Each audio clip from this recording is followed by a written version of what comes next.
Mizzou takes on Ole Miss this weekend, 3 p.m. pregame show, 4 p.m. tip. Mike Kelly is on the call, and Mike Kelly alerted us to this wonderful organization. He sits on the board of Segs4Vets. Jerry Kerr, the president and founder of the organization. Jerry, thanks for joining us here on the Big 550 KTRS. McGraw, it's good to be here. Thanks. On the TV side, we can see you on a Segway. Yes.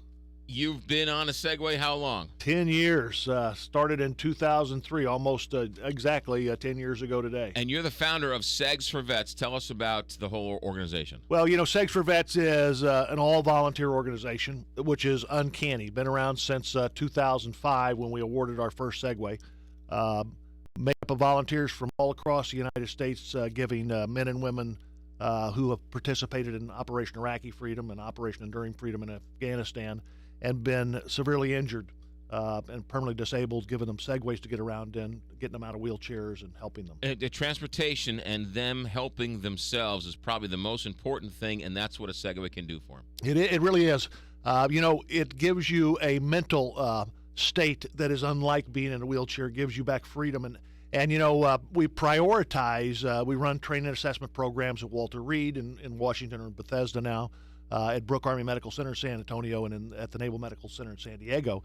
And we prioritize those that are going through therapy first because it assists them so well getting from their quarters to their therapy every day, and it's very, very beneficial. I would never say an amputee can't do anything. They can do everything a quote-unquote, able-bodied person can do. But does it take an amputee a little longer to learn how to use the Segway, or less, or is it more intuitive? It really is more intuitive, and it depends upon the individual and how high their amputation is on their limbs. The higher, and particularly if they're bilateral above knee amputees, the higher it is, the more difficult it is for them. That's true both in learning to use their prosthetics, but also being able to mount the Segway and use it. But the truth is that most of us that have a disability, whether it's a spinal cord injury or a limb salvage where you've been shot but you haven't lost your leg, but you've lost most of the use of it, or you've lost both of your legs or one of them, it doesn't really make any difference. You learn to adapt, and you learn to use the tools that can allow you to accomplish things in your life and live a productive life. Very similar to somebody who becomes blind, the other senses take over. That's correct. It really is. And when you begin the journey of being disabled, you're not really sure how you're going to progress along it, but then you begin to pick up the tools, and then you begin to learn.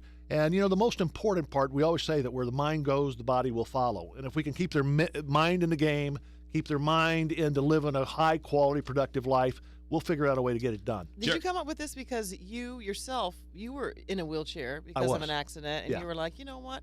I want to be a little higher up and do a different view of the world, right? The truth is that I broke my neck. I was in a wheelchair before the Segway came out for 5 years.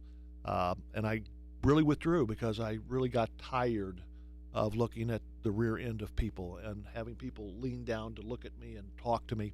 Wheelchair is a wonderful thing, but the opportunity to look at people in the eye and to have a conversation with them and engage them, that's humanity, and that's just the reality of the situation. It's a great story. Jerry Kerr, president and founder of Segs4Vets. This weekend you're giving away 6? Yeah, this is the great thing. We're a St. Louis-based organization, and in 2014, we're going to start awarding on a monthly basis 6 to 10 people from around the United States.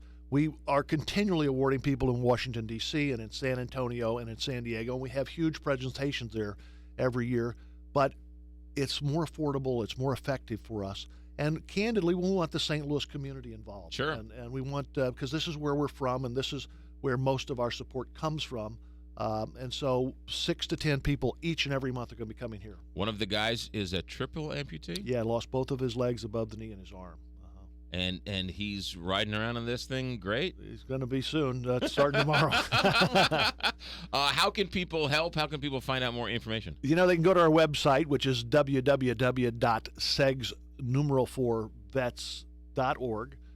They can call our 800 number, but we're here in St. Louis, 314-965-4938, and help out. Segs4Vets.org. Yes, sir. Jerry Kerr, last question for you. Why is it so hard to give the veterans the support they need when they come back? Why is that so hard? Well, here's the deal. It's easy to talk about it and to say thank you, but that's an easy thing to say. But the important part is to welcome them into the community. And some people are so busy they don't seem to recognize that these young men and women, they volunteered and signed up and they did their job, and they've protected our freedom, and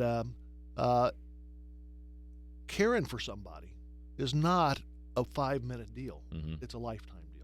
But I mean, in terms of the backlog of cases, the health care, the PTSD, it's criminal that we still have homeless veterans sleeping on the streets from Vietnam. We mental health is a really big issue in this country. Yes. And we really haven't grasped how to deal with it.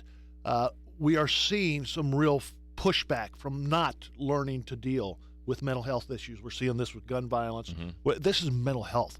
And that's the truth about every one of our veterans that's coming back. Most of them have some level of post-traumatic stress. Most of them have some level of traumatic brain injury. And we have to learn to deal with that. We have to learn how to fix that, or at least compensate for it. Because if we don't, we have 500,000 young Americans that have been involved in this war. Well, you're doing your part, Jerry Kerr, president and founder of Segs4Vets. 6 Segways tomorrow. You are donating and giving away in a presentation. To find out more, Segs4Vets.org. Jerry, anytime you want to come on the air, you're more than welcome to scoot on in here with your Segway. Thank you very much. There'll be 6 young heroes arriving here. We're going to stay right here in Westport tonight, and we're going to get them trained and awarded tomorrow afternoon. And that's part of over 1,200 Segways this great volunteer organization is giving away. Just tell them to stay away from Highway 64. 7:45 traffic, weather, sports. Straight ahead, Big 550.